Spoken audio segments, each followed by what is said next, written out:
ARM ఇది ట్రైలర్లో మీరు చాలా యాక్షన్ షాట్స్ చూశారు. సో పెద్ద గ్రాండియర్ సినిమా అని మీరు ఆ, చెప్పారు. కానీ దీంట్లో ఒక మంచి లవ్ స్టోరీ ఉంది. మంచి లవ్ స్టోరీ అంటే there are 3 heroines, Aishwarya Rajesh గారు, కృతి అండ్ సురభి అన్న కేరళ నుంచి ఒక అమ్మాయి. సో వీళ్ళ ముగ్గురికి ఒక బ్యూటిఫుల్ లవ్ స్టోరీ ఉంది. అండ్ వీళ్ళ ముగ్గురితో it is only Tovino who romances all the 3 people. 1 hero and 3 heroines. But ఈ మూడు లవ్ స్టోరీ కూడా it is so beautiful. Aishwarya Rajesh garu, I'm a big fan of you. And whenever I see you I always tell you.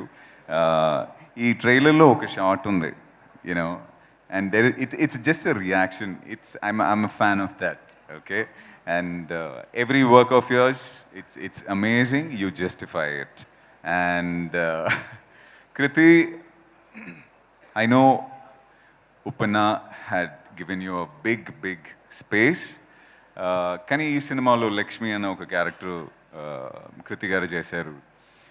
కృతి గారు shoot start అవ్వడానికి ముందు జితిన్ గారు ఇలా కృతి చేస్తున్నారు ఈ క్యారెక్టర్ అని చెప్పినప్పుడు నేను అనుకున్నాను తెలుగులో చేశారు, తమిళ్లో చేశారు, యూనో. బట్ దిస్ ఈజ్ ఒక ఒక చియోది కావన కేరళలో ఉన్న ఫిక్షనల్ విల్లేజ్లో జరుగుతున్న ఒక స్టోరీ. ఒక విలేజ్ అమ్మాయిలా ఎలా ఉంటారు, because this has to be very truthful. It has to be deep rooted. It is a deep-rooted love story, so she has to be from that area types. Ala kanpiyali. So